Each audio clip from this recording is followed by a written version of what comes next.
Hi, Kiwi. All right, we are back at Pokemon. I can do this. I can do this. Shining Pearl. We found an escape rope. I'm going to save that because that could potentially help us in a more dire situation than the one we're kind of in right now. I'm not too scared of Geodudes popping up and being inconvenienced. The long load screens getting into the battles are slightly inconvenient and kind of terrifying, but not that bad. So we're picking up where we left off. We're gonna go fight Rourke and his whole gym. Presumably Betty will have moved on their way by now and we won't run into them.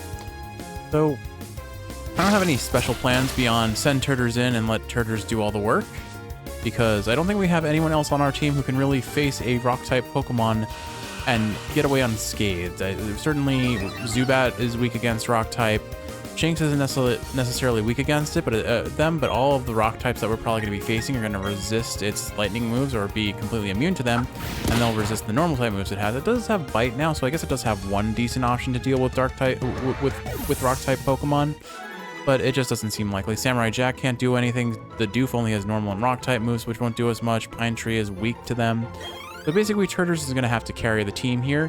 The one concerning notion here is if Turtles exceeds 5 levels above our level 9 Pokemon, he will eat them.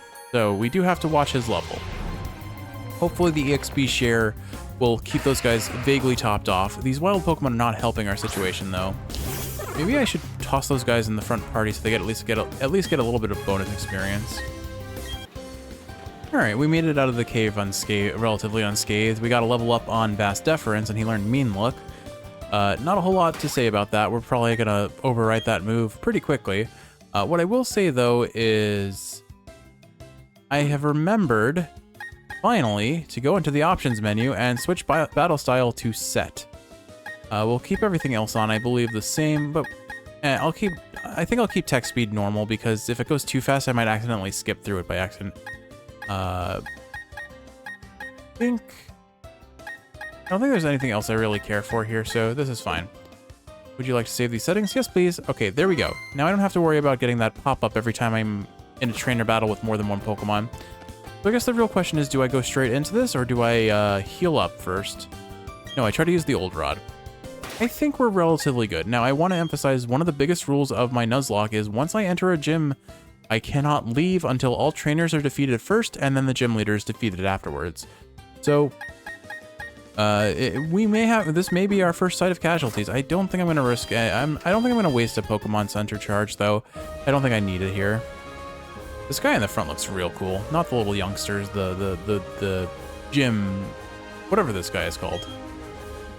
Howdy, how's it going, Champ to be?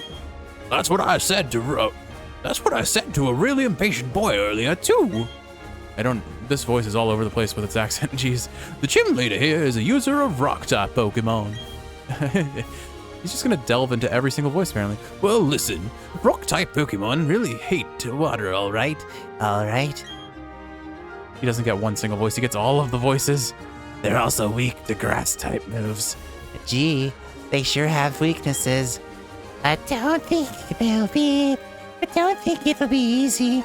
You don't get to be a gym leader without covering for weaknesses. Going after a rock-type Pokemon with a fire-type Pokemon won't be easy either. That's all the advice I can give. Thanks for listening. I'm so sorry. I don't know what I'm doing anymore. Alright, well. Into the slaughterhouse with Turtles. You avoided the long way around. Let's see why you do that. All right, what are you gonna have? I'm gonna assume they're just gonna all have Geodudes because they don't really have a lot else to offer. I guess Rourke, I believe, had a Nose Pass. I think Nose Pass was Gen 4. He may have been Gen 3, but I don't think he was. You know what? He must have been, because I think Gen 4 is when Probopass happened. So, okay. So maybe I doubt he has Probopass this early. Well, it would be ideal if these Geodude don't have Sturdy, but I anticipate they do. It's not like it's a big threat, it's just an inconvenience. We're still gonna be one-shotting them because they're all rock ground type, which means we're doing 4 times damage with any grass type move here. Turtles is super effective, like super duper effective here. Okay, Pine Tree hit level 13, cool. And wants to learn the move Double Team. there anything I would want to give up for that? I guess I don't really need Growl here. So Double Team may get us better survivability, but I don't think it's really that great of an option here, admittedly. We'll take it, but we'll probably replace it soon enough. All right, you defeated Youngster Jonathan. Now I understand why you decided to battle with me. All right. I've really noticed that I say all right a lot, and I need to train myself out of doing it. It's worse than and at this point. Only those who want to win a gym challenge. What? Only those who want to win can challenge a gym Pokemon. Oh my goodness, Kiwi.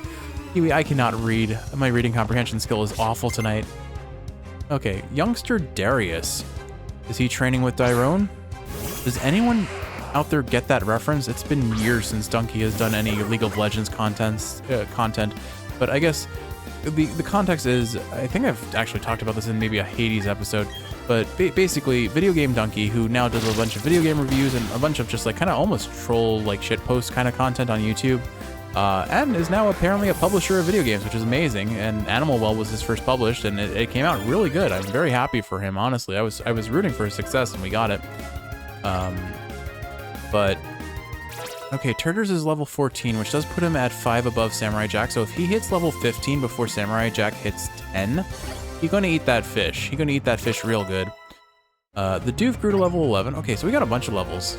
Anyway, so there was an episode where Donkey was playing League of Legends with a former professional League of Legends player named Dyrus, and Dyrus was playing a character named Darius. But Donkey spent the entire episode saying he was training with Dyrone, and so for some reason it just became a meme in the League community that either Darius or more commonly Dyrus's nickname was Dyrone. Okay, cool. Samurai Jack is safe from being eaten for at least another level, but I will have to kind of put him out in the foreground for a little bit to get him up to snuff soon, or he will get eaten. This is humiliating. All right, well, wasn't that threatening of a gym yet. I will, for good juju, just drop a potion on Turtles.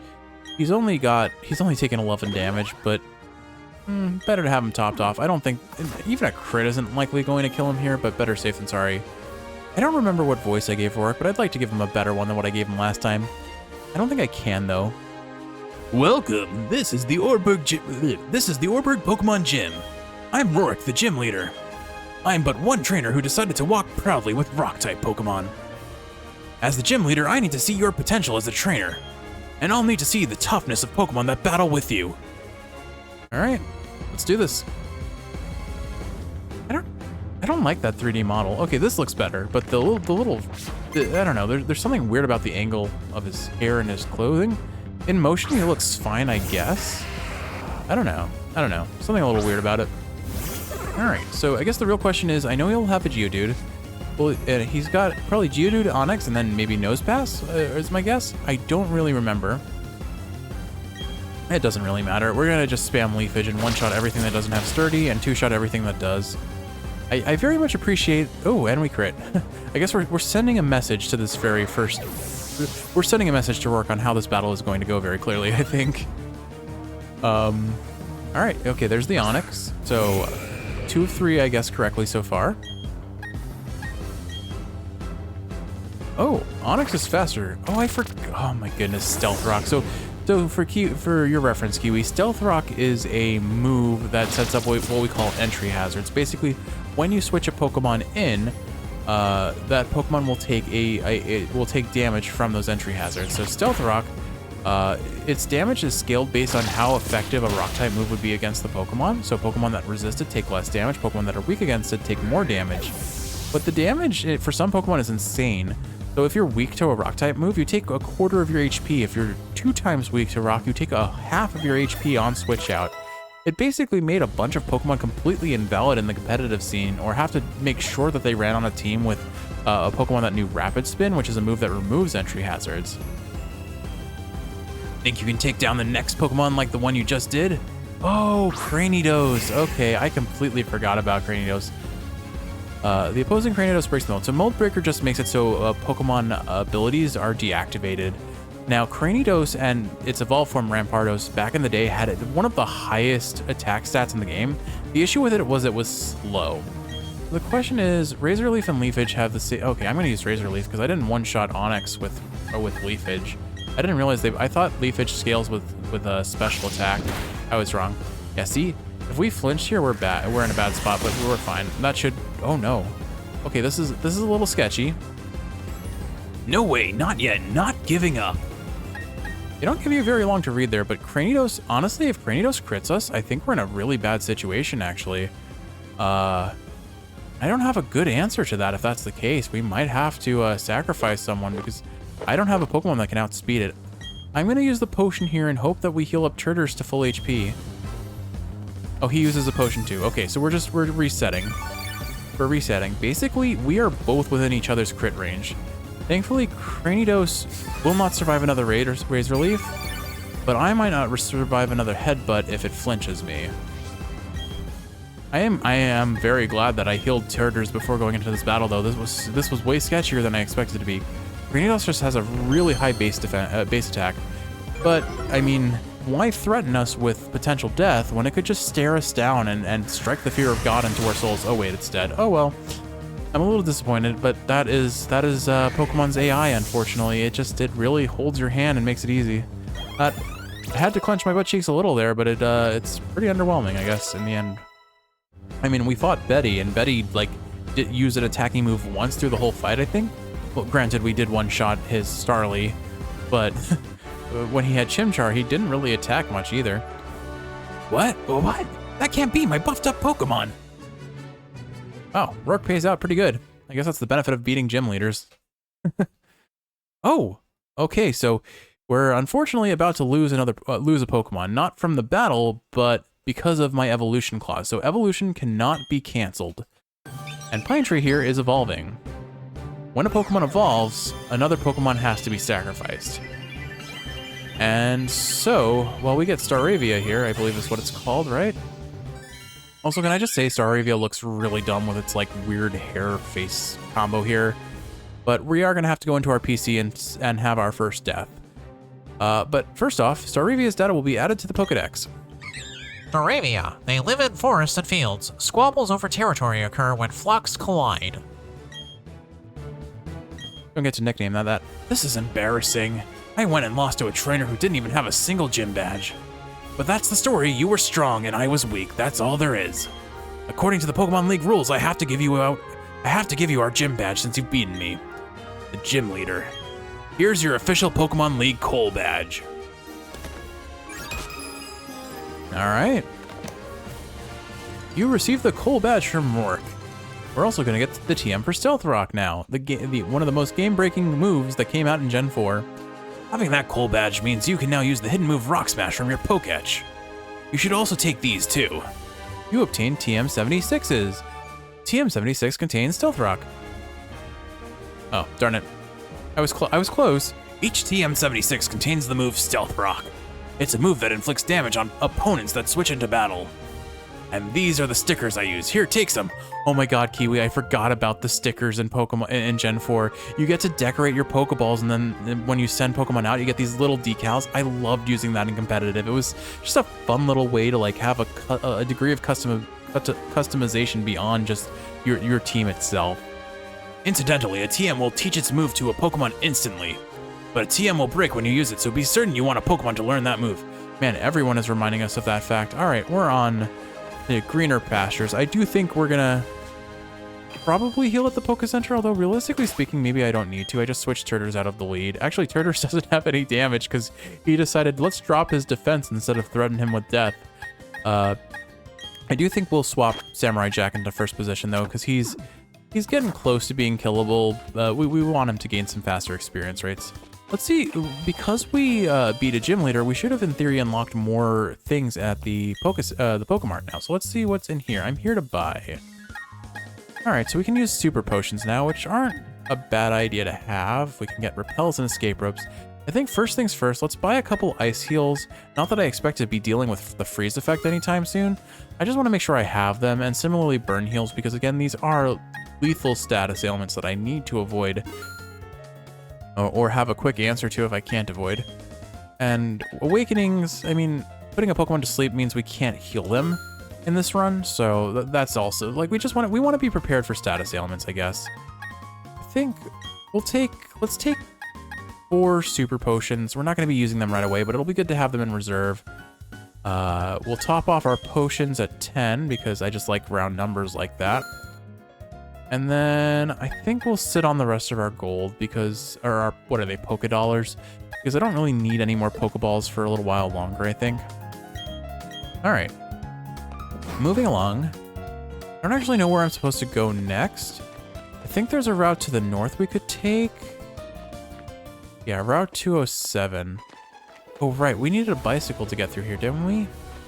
I forget if there's anything past this grass. I'm going to... No. Okay, so I think we have to go back to that cave that was to the west and rock smash through that. So let's go ahead and enact some fast travel. Be right back. Never mind, we're back now. Before we could even get to the cave, good old Betty crashes into us yet again. Bud. Whoops, Jeff, you got the gym badge, huh? Eterna City is the next place with a gym that gives away badges, right? Thanks, Exposition Betty. So yeah, I went to Route 207, but you can't go through it without a bike. I made my team battle and toughen them up, so it wasn't a waste. So I'm going back to Jubilife City. Next up, the Eterna Gym Badge. 10 seconds before I dash. 9. Who's got time to count? Bye, Betty. Betty's got to go fast. All right, so into the cave we go. Now, if I do encounter any wild Pokemon, I will have to see the fight through. So I'll have to switch out from Samurai Jack to someone else to handle the battle. This rock seems breakable with a hidden move. Would you like to use Rock Smash? Let's do it. A wild Bidoof helped out by using Rock Smash. That's cute. Why can't it just be my Bidoof? I do wonder if you if you do teach your Pokemon how to use an ability or how to use a TM. Like if I taught Bidoof the TM for Rock Smash, would it be able to break these rocks for us? Would it itself break these rocks for us? I like to imagine, and I know it won't be the case, but it would be funny if every single, like, Poketch HM interaction was a Bidoof. Alright, we found Flash. Flash is not terribly exciting to me.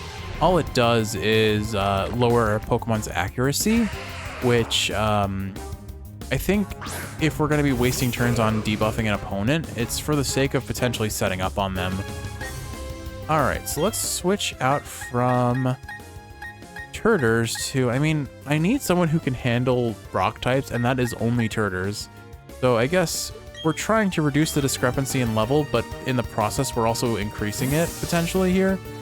But it is our safest option for dealing with Geodudes right now. Anyway. Sandstorm, hooray. Hopefully this one doesn't have Sturdy. It was very nice of them to make most of the Pokemon in Rourke's gym not have Sturdy. Actually, none of them had Sturdy, which would have made it a lot scarier if they did. I see something fancy over there. I'm not sure what it is. You know, I'm also realizing we never really got the chance to talk and find out if we could, what's the phrase? If we could access the underground yet, because I think we learned about the underground in Orberg City, so I might have to backtrack there, maybe off camera, and confirm whether that is the case or not. Or I'll Google it off camera, I guess. Anyway, the last battle granted Samurai Jack a level. I'm going to swap him out for Turters just to speed things along. We can have these guys in the orientation we need later, I suppose. Okay, so I remember now.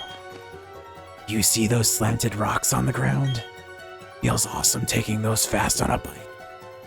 I actually did see those and had the memory of doing exactly that. Alright, let's break this rock and head on out of the cave. So it looks like Betty did kind of give us the cue of we don't need to grind things out here, and there's nothing to really explore in this cave past that pick-upable item, because we need a bike to get through things at this point.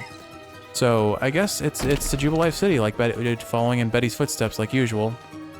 And our triumphant return to Jubilife City. Now, I believe, if I recall, if we go north, there is a... Oh, hello there.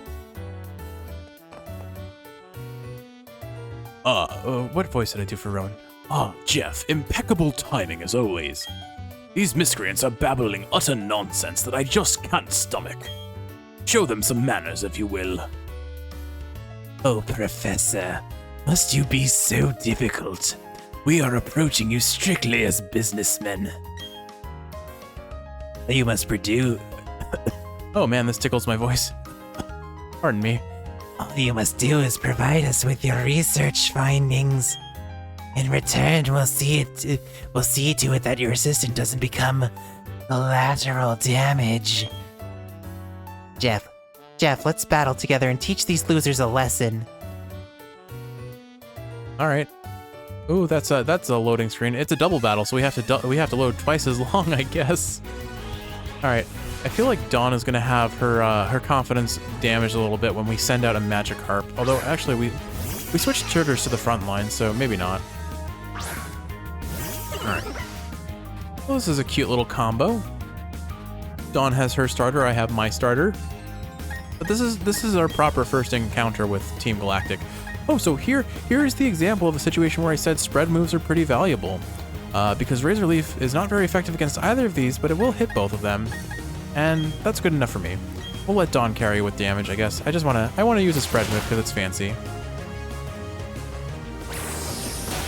Dawn, stop healing them. It did a whole 2 damage, which means it'll heal for 1. But it was full HP anyway. Cool, that knocked out Wurmple. See, this is the benefit of spread moves. Because even if it's not full damage, it is half its damage that it would normally do shared across the 2 Pokemon. It still does enough damage at the end of the day.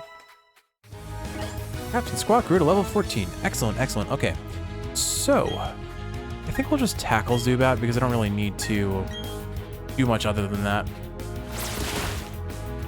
Dawn's Piplup is doing a fair bit of damage, I have to say, but it's surprisingly tanky too. It's not taking much damage from that Absorb at all. I guess here's a weird thought that I've never really thought about the answer to, but I wonder, do enemy trainers, is there any RNG to like the stat distribution they have? Like, do they have random natures, or natures being kind of the passives that Pokemon have that influence 2 stats, raising or lowering them by 10%? There are a couple neutral natures as well that don't do anything. How is this madness possible? The 2 of us losing to children? This won't do. I'm to retreat. This mission is a failure. I have no idea how that voice is going to come out on the microphone, because sometimes when I do those kind of breathier voices, they just don't get picked up well, so apologies in advance if that, or I guess apologies in post if that happened. You leave us no option. We will retreat for now. Because Team Galactic is benevolent to all, we shall leave. So, they call themselves Team Galactic, do they? When Pokemon evolve, they seem to release some sort of energy. I believe it's a mystic power far beyond our control, but Team Galactic seems to be trying to harness that power for something. Anyway, Jeff, well done. You battle quite capably. Seeing your trainers battle side by side with your Pokemon only makes me more confident in my decision to entrust you with a Pokedex. Jeff, did you know? The professor studies the evolution of Pokemon too. According to his research, 90% of all Pokemon are somehow tied to evolution. I guess that means some Pokemon must undergo startling evolutions. So Jeff, let's keep working on our Pokedex project for the professor. Okay, bye guys. Good chatting with you. Okay, what? Hi, random girl character. Whoa, what was that just now? That was amazing. Those guys looked awfully scary, but you sure showed them. Whoa, that was like a breath of fresh air. Anyway, my name's Baby. Oh, you're the person who makes the PC in this generation, I believe. Anyway, my name's Baby. Baby. I don't know. Baby. And I work as a system administrator in Heart Home City, east of here. Now, as thanks for putting on such a good show, I'll let you access Pokemon Baxes from anywhere. I already can do that. Well, why do you guys always do this way too late? Like, introduce these characters before we unlock the things, or before we learn or use them. I'll also give you these ball capsules to you. Alright, so this is what we can use for the stickers we got from Rorik. Now you can use the capsule decoration feature from Ball Capsules menu.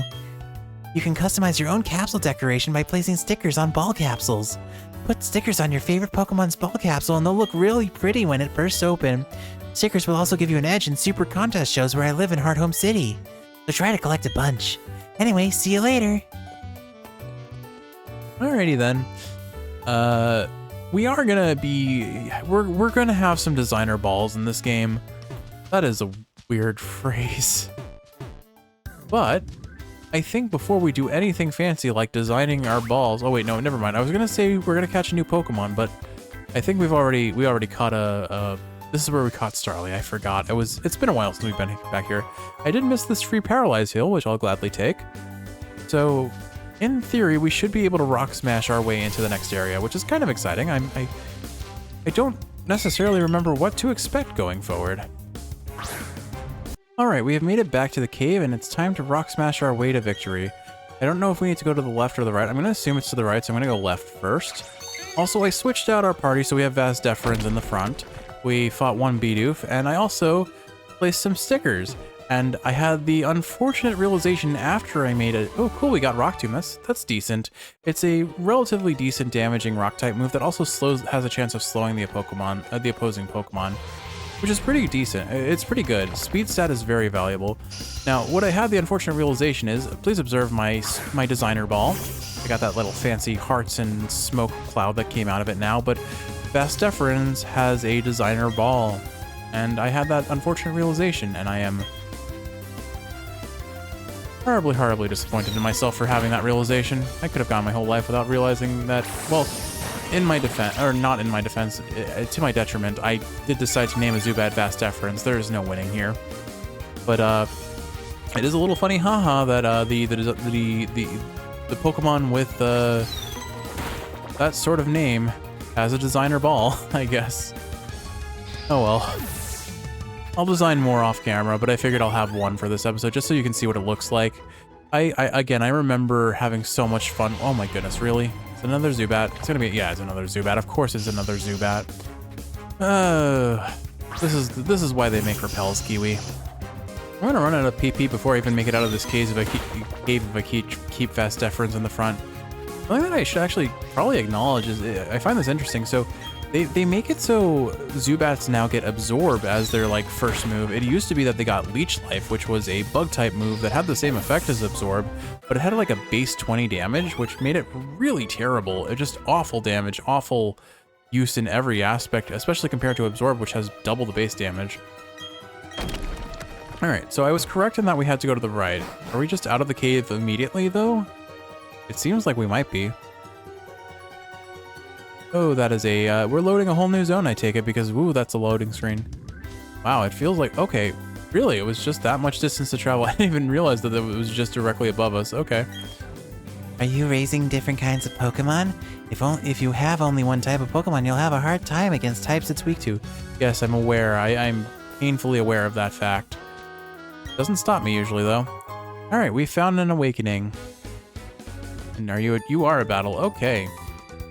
Let's have a battle while smelling the aroma of flowers. Yeah, flowers. I don't know what I'm doing with this voice. Oh, she's got some sparkles. Aroma Lady Tyler sent out, oh my goodness, that's Taylor. Okay, let's try this again. Aroma Lady Taylor sent out Badoo. Woohoo, I said a sentence. All right, it's gonna stun spore us and we're just gonna be really sad. Maybe we flinch it and then, yeah, I saw that happening. Well, Vazdeferens is just locked into first place unless I paralysis heal it at this point then. That's kind of annoying. Because it looks like we're gonna be fighting Pokemon that are not exactly easy to deal with. I'm gonna go ahead and use Supersonic. Its accuracy is super low, but it honestly might be for the best because I'm not gonna, if I get paralyzed, I'm not gonna be able to reliably deal damage. Of course, we're paralyzed and cannot move. I don't like that this Badoo is setting up on us, so I am gonna toss a Paralyze heal here, I think, and switch out. We'll switch out to Bird. We'll switch out to Pine Tree. Alright, I guess I shouldn't be afraid if its only attacking move is Absorb. It's quadruple ineffective against us, so it's not going to do a whole lot of damage after all, but still, I think I'm still going to take it easy, because I have one Pokemon that I'd rather be paralyzed over another. Or, you know what? Why don't I switch to Captain Squawk? Captain Squawk does not resist grass types, and grass types resist its electric type moves. But at least I can't be paralyzed by Stun Spore, which makes this less frustrating to deal with, I suppose. Alright. Let us... Yeah, okay, you got one... It would have been really scary if this Budew just, like, stacked itself up with growth a bunch of times. Like, maybe triple it, get it to max stacks and then triple its damage output. Thankfully, the AI isn't programmed to play smart. Oh, great. That Budew had Poison Point. So now we're in a different situation of near-death experience. Alright, so again, Poison kills in 3 turns of battle or 6 steps in the overworld. So I have to be careful here. If I don't think I can one-shot this enemy, I should probably use a Poison Heal here. For Ruby. Alright, so I sincerely doubt Cherubi has Poison Point like Budew apparently does. I didn't realize it did, and that's unfortunate for us. I guess next time I'll just use Thundershock, but I don't think it's going to be able to kill us between Poison and an attack, so I'm going to go ahead and use Bite here. Perfect. We crit it, so we're fine. And then I just have to use a Poison Heal outside of battle. We're fine. Or I guess it's called an antidote, but still.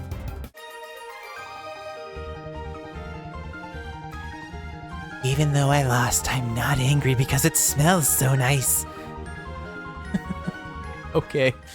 Yeah. I mean, there is such a thing as aromatherapy. Sometimes just having really nice smells makes you feel happier. I like the smell of vanilla. Vanilla scented candles make me happy. You also have a peach. You've been using a peach scented candle, which you haven't lit in a while. I'm surprised you didn't tonight while you were reading. But I quite like the smell of that too. Anyway, we are going to... Oh, there it is. I'm like, do I not have antidotes? Oh no. Okay, we're fine. So Captain Squawk is healed. Now, there is one last thing we have to address. In theory, I can access my... Can I access my PC from here? I thought maybe I can't... Oh, there we are. 2 boxes. Okay. So, this is one thing. It's again, not a matter of... I'm not moving anyone in and out of my party, so I'm not using a charge. It's mostly just... We had Pine Tree evolved, and so we have to have our first sacrifice. And so, as promised, Fodder Totter is being moved to the can't use box. Or actually, I guess we'll move it to the dead box. But I think that's about what we're going to do for this episode. Kiwi, I hope you've enjoyed watching. And if you're awake, I hope this is helping you fall asleep. Well, this is our first sacrifice. I wouldn't really call it our first true loss. We caught that Kricketot knowing it was going to be eaten like the little tater tot it was. But... all in due time, I am sure we will have some tragedies in this run eventually. Or not. It is one of the most hand-holdy games out there, I suppose. We'll see. Anyway, Kiwi, thanks for watching. I love you, and I'll see you in the next one.